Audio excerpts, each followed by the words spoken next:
Good evening. Thanks for joining us tonight. We have heard bits and pieces of their stories, but tonight for the first time, 3 women who say they've seen sexual harassment happen at the Capitol firsthand are sitting down together for an exclusive interview. 2 of them even alleged they were victims of harassment by 2 sitting lawmakers. They say they were harassed by Senator Dan Schoen and Representative Tony Cornish. And they hope by sharing their stories, change comes, and fast. Here's Carol Evans' Jana Shortle. Representatives Jamie Becker-Finn and Erin Quade were elected to the House last fall. Lindsey is running for a seat in the next election.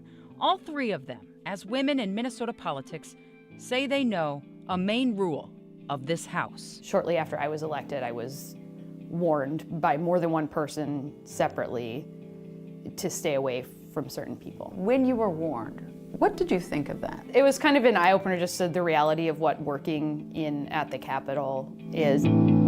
It also sent the message that, like, well, everybody knows about this and everybody kind of accepts it. Is that true? Is that true? It feels true.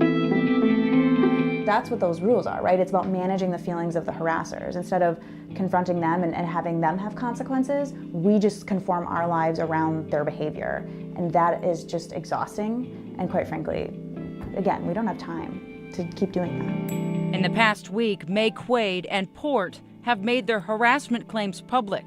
That's a pretty bold step away from women adhering to that unspoken rule, but a step they said they had to take so they could start to change that rule, the rule of this House. When we ran, we said that we were going to the Capitol to do real work that would make material changes in people's lives. And that doesn't just mean policy. It means making it a different place so that the next generation of women who come to the Capitol, whether they're staffers, lobbyists, leaders, parliamentarians, or electeds, they have a different workplace. So this is about systemic change in a broken system. Yeah, Absolutely. yes.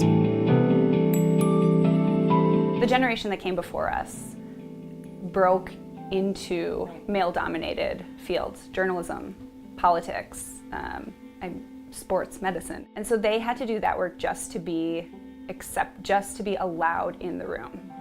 And now we're allowed in the room. And they did that work for us. Now we need to change the culture.